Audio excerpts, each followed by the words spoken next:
Muscle cars are about power and speed, but some V6 models failed miserably. These so-called muscle cars were slow, weak, and completely overshadowed by their V8 brothers. Let's have a look. Number 12, 1980 to 1981. Pontiac Firebird E-Sprit V6. The 1980 to 1981 Pontiac Firebird Esprit was supposed to be a fancy version of the Firebird, but it was all show and no-go. Pontiac wanted it to feel luxurious, so they added some appearance upgrades and a nicer interior. But when it came to performance, this car was a major letdown. The base Firebird already had a weak 155 horsepower, 250 cubic inch six-cylinder engine, and guess what? The Esprit had it too. That tiny engine had no business in a car that looked this aggressive. It had zero muscle, making the Esprit nothing more than a poser. For a car that looked like it belonged in a high-speed chase, it struggled just to get moving. The weight of the car only made things worse. The Firebird Esprit was not light, and the underpowered six-cylinder engine made acceleration painful. It was slow off the line, on the highway, and in every way that mattered. Pontiac did offer a bigger 348 cubic inch engine, but that was optional, and many Esprits still ended up with the weak six-cylinder. By this time, emissions regulations were choking performance, and the Firebird Esprit suffered hard. People expected real power from a car with this styling, but the reality was pure disappointment. Handling was another problem. The Esprit was built for comfort more than performance, so its soft suspension made it feel loose and sloppy around corners. It may have looked like a sports car, but it handled more like a couch on wheels. It was also part of a generation of Firebirds with serious design flaws.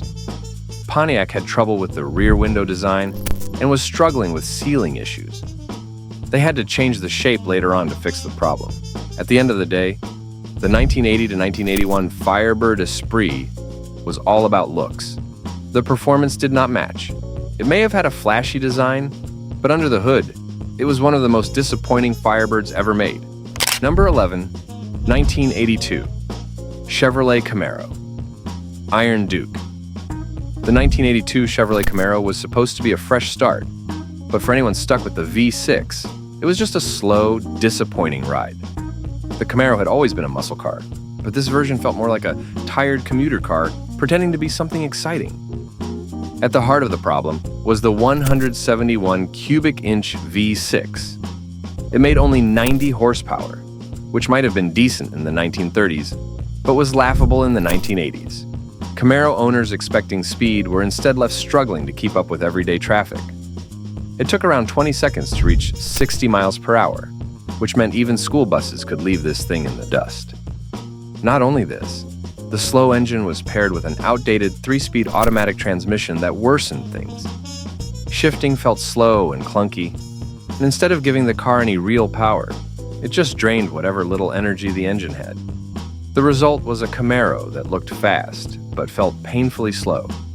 Chevrolet gave the 1982 Camaro a modern design with an aggressive front end, pop-up headlights, and a sleek hatchback rear. It looked like a performance car, but the V6 version had no muscle to back it up. It was all about style, with no real substance under the hood. Inside, the Camaro had futuristic touches like an aircraft-inspired dashboard and an optional digital display. But all the flashy buttons and gauges could not hide the car's disappointment. No amount of styling could fix the reality of driving a slow Camaro. This car needed power, and the V6 just did not deliver. Instead of being a true muscle car, it became an underwhelming cruiser, struggling to live up to its name. The 1982 Camaro V6 was a case of wasted potential, a car that promised excitement but delivered nothing but frustration. I hope you enjoy this video. Make sure to give a thumbs up and subscribe to the channel. Number 10, 1982, Pontiac Firebird Base V6. The 1982 Pontiac Firebird was supposed to be a fresh start, but it was more of a letdown if you ended up with the base V6. This car looked fast, but once you pressed the gas pedal, all that excitement disappeared. Speaking of power, The 171 cubic inch V6 had only 112 horsepower, which was not enough for a car that was supposed to be a performance machine. It struggled to accelerate and felt weak at every speed. Even worse, it had a two-barrel carburetor instead of a fuel injection, making it feel outdated. The torque was not much better at 145 pound-feet, so the Firebird had no real punch off the line. To make things worse, Pontiac focused on fuel efficiency more than performance. The engine had a swirl-port combustion chamber and a 9-to-1 compression ratio, but it ensured you were stuck with a slow car that could save gas. Muscle car fans did not want fuel efficiency. They wanted speed, and the base Firebird had none. Pontiac did design a stylish, futuristic body with hidden pop-up headlights, a sharply sloped windshield, and a functional rear spoiler. It looked aggressive and ready to race, but the V6 ensured that would never happen. Instead, owners were left watching other cars fly by while they struggled to keep up. The inside had some nice touches like a leather-wrapped steering wheel and a tachometer, but none of that fixed the most significant problem. The car was not fun to drive. Even with a handling suspension and stabilizer bars, it was not a real performance car. Ultimately, the base Firebird V6 was all about style over substance. It looked like a high-performance machine, but the weak engine ensured it never lived up to its image. It was a frustrating reminder that not all Firebirds were built for speed. Number 9, 1984. Ford Mustang LX 232 cubic inch V6. The 1984 Ford Mustang LX with the 232 cubic inch V6 was supposed to be a decent middle ground between the weak four-cylinder and the powerful V8, but it ended up being a disappointing mix of neither. It had just around 100 horsepower, which was not nearly enough to make the Mustang feel quick. Instead, it felt slow, underwhelming, and entirely out of place in a car that was supposed to be about performance.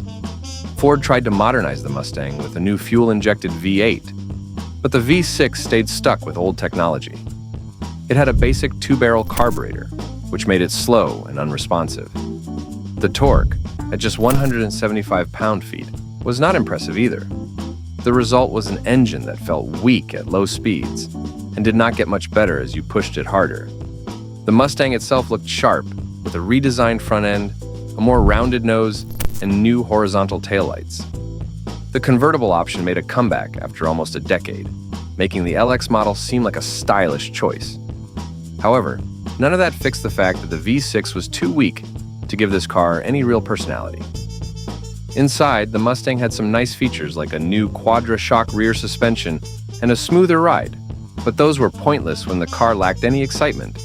It had an automatic transmission option, which only made things worse by draining whatever little power the engine had. Even with a manual, the V6 still felt weak and unrefined. Well, the biggest problem was that Ford gave people too many choices. Buyers looking for fuel efficiency went for the four-cylinder, and anyone wanting real power picked the V8. That left the V6 as an awkward middle choice that nobody wanted. The Mustang LX was a slow, forgettable version of a car that was supposed to be fast and fun. It just did not live up to the Mustang name. Number 8, 1969. Ford Mustang 251 cubic inch V6. The 1969 Ford Mustang with the 251 cubic inch six-cylinder engine proved that not every Mustang was built for speed. Ford decided to make a special economy version called the Mustang E, and it was not exactly a muscle car. Instead of immense power and loud exhaust, it focused on fuel efficiency, which was the opposite of what people expected from a Mustang. Further, the engine was a six-cylinder that produced barely enough power to move the car with any excitement. It had an automatic transmission with a high-stall torque converter, which only made it feel slower. Ford also gave it a super low rear axle ratio of 2.3 to 1, which helped fuel economy, but made acceleration painfully slow. Ford's design goals for the Mustang included keeping it small, light, and affordable. But by 1969, the car had grown in size and weight. It was longer, wider, and heavier than before, making the weak six-cylinder engine struggle even more. While the exterior looked aggressive with a new quad headlamp setup and bold styling, the performance did not match the appearance. Beyond this, other Mustangs in 1969 had exciting options like the Mach 1, which came with powerful V8 engines, bold racing stripes, and a loud exhaust. Meanwhile, the six-cylinder Mustang E had no flashy styling or performance upgrades. It was meant for fuel savings, but most Mustang buyers were not looking for an economy car. They wanted power, and this version did not have it. Inside, the Mustang was still a comfortable car with bucket seats and a floor-mounted shifter, but that did not make up for how underwhelming it felt to drive. The Mustang was supposed to be about fun and performance, but the six-cylinder model felt slow, heavy, and completely forgettable. With only about 50 of these ever made, even Ford knew this was not the Mustang the people wanted. Number 7. 1979. Chevrolet Camaro. Berlinetta. 232 cubic inch V6. The 1979 Chevrolet Camaro. Berlinetta was supposed to be the fancy, luxury version of the Camaro, but there was one big problem. It came with a weak 232 cubic inch six-cylinder engine. This Camaro looked sporty on the outside, but had nothing exciting under the hood. Additionally, the engine made just 105 horsepower, barely enough to move this heavy car. It had a new aluminum intake, but that did not make it any faster. Most people buying a Camaro in 1979 wanted a powerful V8, but if they ended up with this six-cylinder, they got stuck with slow acceleration and a disappointing drive. Chevrolet introduced the Berlinetta as a replacement for the Type LT, giving it a few luxury touches like a redesigned dashboard. The gauges stayed in the same place, but the panel was flatter. It was supposed to feel more upscale, but it was still a slow Camaro at the end of the day. However, the rest of the lineup included the Rally Sport and the high-performance Z28, which had power and speed. The Z28 had bold decals, fender flares, a front spoiler, and a hood scoop. Meanwhile, the Berlinetta had none of that excitement. It was just a Camaro with softer styling and a weak engine. To make things worse, the six-cylinder Berlinetta was still a big, heavy car. It was not built for fuel economy like a small commuter car, but it also was not fast like a real muscle car. It sat somewhere in the middle, making it feel pointless. Camaro sales were strong in 1979, with over 280,000 cars sold, but very few people wanted the six-cylinder version. Most buyers paid extra for a V8, and good reason. The Berlinetta with the 232 cubic inch engine was slow, underwhelming, and one of the least exciting Camaros ever made. Number 6. 1982. Pontiac Firebird 171 cubic inch V6. The 1982 Pontiac Firebird looked fast, but it was anything but. If you got one with the 171 cubic inch six-cylinder engine. This was supposed to be a sporty car, but the engine was weak, frustrating the driving experience. Pontiac redesigned the Firebird in 1982, making it smaller, lighter, and more aerodynamic. It had pop-up headlights, a steeply sloped windshield, and a big glass hatchback. On the outside, it looked futuristic, but under the hood, the six-cylinder engine was a letdown. It barely had over 100 horsepower, which was not enough for a car that was supposed to be fun. Acceleration was slow, and getting up to highway speed took way too long. In addition, in 1982, there were 3 versions of the Firebird. The base model was the most affordable, the SE was the luxury version, and the Trans Am was supposed to be the performance model. But even if you got an SE or a base model with the six-cylinder engine, it felt sluggish. It might have looked sporty, but it had no real power. Pontiac tried to compensate with modern technology. The Firebird had electronic fuel injection, a 5-speed manual transmission, and a digital dashboard. But none of that changed the fact that the six-cylinder engine made the car feel slow and underwhelming. The Firebird shared a lot with the Chevrolet Camaro, but even Camaro buyers knew to avoid the six-cylinder version. If you wanted actual performance, you needed to get the V8. The Firebird with the six-cylinder was a classic example of style over substance. It had the looks, but not the muscle to back it up.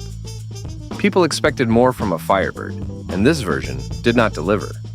The 1982 Firebird with the V6 was one of the slowest and most disappointing. Number 5. 1981. Ford Mustang 171 cubic inch V6. The 1981 Ford Mustang with the 171 cubic inch V6 was one of the weakest Mustangs ever made. This car looked sporty, but had no real power to back it up. Ford had just moved to the Fox body platform, which was fresh and modern for the time, but this engine choice was already outdated. Anyhow, the Cologne 5.6 had been around since the mid-70s and was never known for speed. It made about 90 horsepower, barely more than some four-cylinder engines of the time in a Mustang, which was just embarrassing. It was lazy, slow off the line, and struggled to keep up with traffic. Forget about having fun with it. This was a Mustang in name only. Ford had better engines available, but for some reason, they stuck this underpowered V6 in the lineup for 1 year. That's right, one single year on the Fox body. It was so unimpressive that Ford pulled it from the Mustang immediately after. The reason? Ford of Europe needed more of these engines, so they took them away, but nobody in the US missed them. If the lack of power wasn't bad enough, it came with a 3-speed automatic transmission. This made an already slow car feel even worse. Shifting was lazy, acceleration was weak, and the whole thing felt outdated, even when it was brand new. The car's design was decent, but nothing special. It had a simple look, but nothing about it screamed performance. The fancy alloy-style wheel covers and white wall tires made it look more like a daily commuter than a muscle car. This Mustang was proof that not every Mustang was a winner. It wasn't fast, it wasn't fun, and it was quickly forgotten. Finding one is rare today, but not because people are hunting for them. It's because most were scrapped long ago. Number 4, 1993, Pontiac Firebird, 207 cubic inch V6. The 1993 Pontiac Firebird with the 207 cubic inch V6 disappointed anyone expecting actual performance. The Firebird was supposed to be a fast and exciting muscle car, but this version felt like a slow, heavy coupe that only looked the part. The V6 made 160 horsepower, which was not much for a car that looked this aggressive. It struggled to feel quick and the acceleration was unimpressive. It had a 5-speed manual transmission, but even shifting through the gears did not make it exciting. The 4-speed automatic was even worse, making the car feel underpowered and unresponsive. This was a Firebird that could not deliver on speed. Pontiac had just redesigned the Firebird, and while it looked sleek and modern, the V6 model did not live up to the bold styling. It had a smooth, aerodynamic shape inspired by Pontiac's Banshee concept car. But none mattered when the performance was underwhelming. A Firebird should feel powerful, but this one did not. Well, the engine was slightly improved over the older one, 89 cubic inch V6, but it still felt weak for a car this size.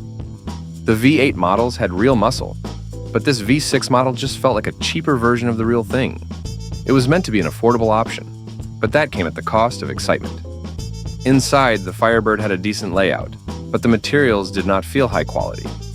Pontiac included some features like steering wheel audio controls if you got the upgraded stereo, but none of that changed the fact that the car itself felt slow. Therefore, Pontiac realized the problem and replaced this engine with a better 232 cubic inch V6 in later years. That just proves how underwhelming the 207 cubic inch version was. It looked fast, but it was all for show. This was one of the least exciting Firebirds ever made. Number 3, 1999, Ford Mustang 232 cubic inch V6. The 1999 Ford Mustang with the 232 cubic inch V6 looked sporty, but it was all an illusion. It had 190 horsepower, which sounded good, but it was not nearly enough to make this car feel fast. The torque was decent, but the heavy body made acceleration sluggish. It was a Mustang that did not feel like a Mustang. Ford gave it a new split-port induction system to boost power, but it was still not exciting. The V8 models were in a different league, leaving V6 owners stuck with a slow, underwhelming car. It looked aggressive with its sharp taillights and classic 3-segment design, but the performance did not match. Inside, small updates like a new dashboard and stereo options made it feel slightly more modern, but none of that fixed the real problem. This Mustang had the name, but not the power. It was a muscle car in looks only. Number 2, 1978, Ford Mustang II 171 cubic inch V6. The 1978 Ford Mustang II with the 171 cubic inch V6 was a low point for the Mustang name. This car was supposed to carry on the Mustang legacy, but instead, it felt more like a compromise. Ford had to deal with fuel crises and changing car rules, so they shrunk the Mustang, gave it weaker engines, and hoped for the best. Now let's talk power. The V6 made about 105 horsepower, which was not much better than the basic four-cylinder option. It was slow, taking about 11 seconds to reach 60 miles per hour. A quarter-mile run took around 18 seconds, which felt like an eternity. This car looked sporty, but had no real power behind it. The Mustang II was also smaller and lighter than older Mustangs, but that did not help much. The engine still felt weak, and the driving experience was not exciting. Handling was slightly better than before, but that was not saying much. It still felt like an essential economy car, rather than a fun and fast Mustang. On top of that, the Mustang II had a very plain design. It was smaller and boxier than before, trying to look modern, but it just looked awkward. The Cobra II version at least had racing stripes, but under the hood, it was still the same underpowered car. The interior was essential, and the materials did not feel special. Also, Ford only kept this engine around for a few years before moving on, and that says a lot. This was not a Mustang that people wanted to keep for long. Most of these are gone today, and it is not hard to see why. It was slow, boring, and a shadow of what a Mustang was supposed to be. Number 1, 1996 Chevrolet Camaro, 232 cubic inch CIV6. The 1996 Chevrolet Camaro with the 232 cubic inch V6 looked fast, but did not feel fast. This was supposed to be a muscle car, but it felt more like an ordinary coupe with a weak V6 under the hood. It looked like a performance car, but the driving experience was anything but exciting. The engine made 200 horsepower, which sounded decent on paper, but the Camaro was heavy. That meant it was still slow, especially compared to the V8 models. It had an automatic or a 5-speed manual, but neither could compensate for the lack of absolute power. Accelerating felt dull, and highway passing was not impressive. Despite this, Chevrolet tried to make up for this by offering the Y87 package. This added a limited slip differential, better tires, 4-wheel disc brakes, and a sportier steering ratio. It helped a little, but at the end of the day, it was still just a V6 Camaro, pretending to be something more. It could not match the speed or excitement of the V8 models, and it was not fun to drive like a real performance car should be. The Camaro had sharp styling, but it was all for show. The oversized hood, aggressive headlights, and low stance made it look powerful, but the illusion faded once you pressed the gas. It was a car that promised a lot but did not deliver. General Motors later changed the Camaro, but by the early 2000s, the car was struggling. Sales were down, and the market for sports coupes was not strong. In the end, this version of the Camaro was forgettable, and the weak V6 did not help its case. It looked the part, but it was not a real muscle car. Thanks for watching. If you enjoyed this video, don't forget to like and subscribe to the channel